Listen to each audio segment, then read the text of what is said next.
Welcome to The Explainer. Today, we're diving into a really fascinating mindset shift that can completely transform how you build AI workflows. If you've been relying on casual, trial-and-error chatting to get things done, well, it turns out there's a much better way. We're going to explore how to move away from amateur guesswork and step up to professional, reliable asset design. Think about this idea for a second. Prompting is work design expressed in natural language. Letting that sink in really changes everything. We've got to stop treating AI like some mystical magic 8-ball that you just shake and hope for the best. Instead, it's so much more effective to treat the model like a brand new employee. And what does a new employee need? They need a highly specific task assignment, a crystal clear quality bar, and really strict boundaries. Okay, let's dive into this. Here's our roadmap for today. First, the mindset shift. Second, the anatomy of a reliable prompt. Third, testing and output contracts. Fourth, verification and safe use. And finally, navigating prompt resources. Starting off with Section 1, the mindset shift. You know, the real secret here is treating your prompts as strict task specifications, not just magic phrases. Think about it. Just like that human employee we talked about, the model shouldn't have to guess what your evidence boundaries are, or who the target audience is, or what it's supposed to do when critical information is just missing. If you leave the AI guessing, it's pretty much a guaranteed recipe for unpredictable results. All right, moving right along to Section 2, Anatomy of a Reliable Prompt. So every really solid, professional prompt is built on 7 core building blocks. You need a role to set the perspective, a specific task, the right context, constraints, an output structure, evidence requirements, and success criteria. The absolute game changers here are constraints and success criteria. By explicitly defining what must be excluded and establishing exactly how a human is going to judge the final result, you drastically cut down on the model's tendency to just hallucinate or wander off topic. Now, when we talk about the context element, there's a massive difference between useful context and what we call context debt. Useful context means you're being surgical. You're selecting precise evidence, authoritative sources, current facts, strict definitions. Context debt, on the other hand, is what happens when you just dump a massive, messy pile of accumulated text right into the window. All that stale material and irrelevant content, it's just going to confuse the model and severely degrade the output.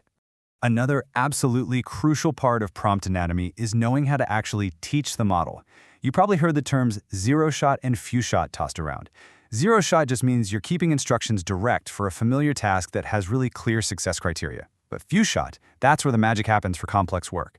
By showing 1 to 3 representative examples, you teach the model a pattern that words alone just can't convey. And here's a pro tip, always include edge cases. Show the AI exactly how to handle something tricky, like a customer demanding a refund on a half-eaten sandwich, not just the perfect ideal scenarios. The contrast between an amateur approach and a professional one is actually pretty staggering. Just think about a lazy baseline prompt like, summarize this report. The model has to guess literally everything. But compare that to a highly engineered instruction. You define a strict 250-word limit. Require it to separate findings, evidence, and risks. And my favorite part, you demand that if a claim is unsupported, it must explicitly mark it not established. You're literally forcing the AI to show its work, making any omissions instantly visible to you. Which brings us to Section 3, Testing and Output Contracts. To really bulletproof a prompt, you have to establish an output contract. Basically, you're asking for strict structure before you even look at the pros.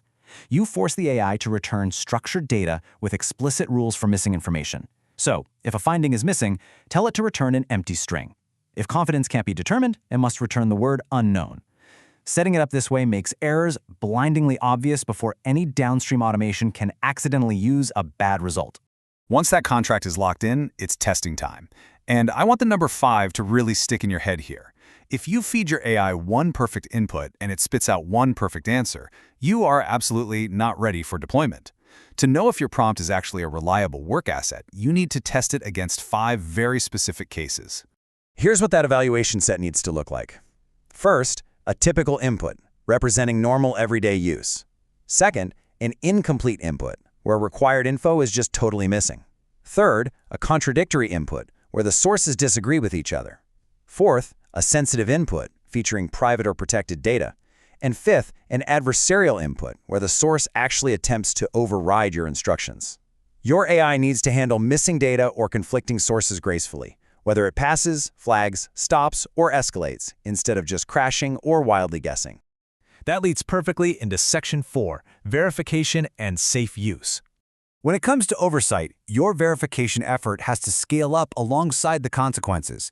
If the stakes are low, like you're just brainstorming, a quick review for usefulness is totally fine.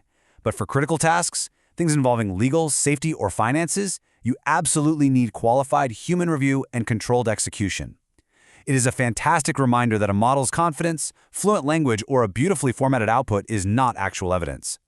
So, safe use actually kicks off way before you hit the send button. It's a balancing act between protecting the input and controlling the output. Protecting the input means you are actively minimizing confidential data, making sure absolutely no internal secrets, credentials, or keys end up in the prompt. Controlling the output means demanding those strict source boundaries, enforcing uncertainty markers, and forcing the model to cleanly separate hard facts from its own assumptions. To guarantee this safety on those high-consequence tasks, you need a strict human review gate. It's a non-negotiable four-step sequence. First, you get the model output. Second, a thorough evidence check focusing entirely on sources, conflicts, and missing data. Third is an authorized review by a named role who evaluates the risk. And only then do you get to step 4, use or action. The big takeaway? The human reviewer always needs sufficient evidence in front of them, and critically, the explicit power to stop an AI hallucination dead in its tracks before it ever goes live.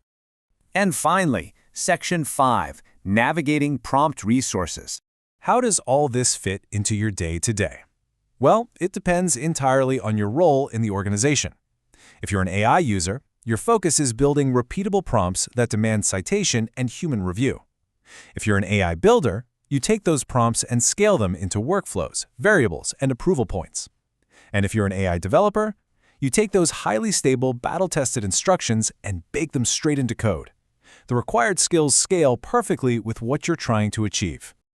And as you put in this hands-on work, you're not just doing busy work, you're actually generating 3 incredibly valuable, reusable artifacts for your team.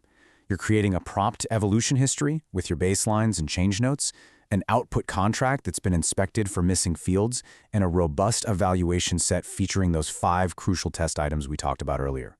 Now, you don't have to build all these assets in a vacuum. There's a massive ecosystem of resources out there to help. In fact, the source material for this explainer highlights 24 specific guides, courses, security references, and prompt sharing sites. We're talking official documentation from the heavy hitters like OpenAI, Anthropic, Google, as well as huge community marketplaces. But, and this is a really big but, there's a catch. As you navigate the wild west of those resources, whether you're browsing FlowGPT or buying something on PromptBase, you have to remember this rule. Community popularity is not validation. Just because a template has thousands of upvotes doesn't mean it's safe, private, or accurate for your specific business case. You have to inspect every single instruction, know who owns it, check its evidence requirements, and verify its approval status before you ever bring it into your workplace. So, as we wrap up this explainer, I want to leave you with a bit of a provocative question. Take a look at your very next AI task and ask yourself, is your prompt going to be just a magic wish casually tossed into a chat box, or are you going to step up and design a tested, reviewable work asset? I highly encourage you to go with the latter. Apply this work design mindset, build out your output contracts, and watch your AI results transform from messy guesswork into absolute professional powerhouses. Thanks for joining me. Now get out there and build something great.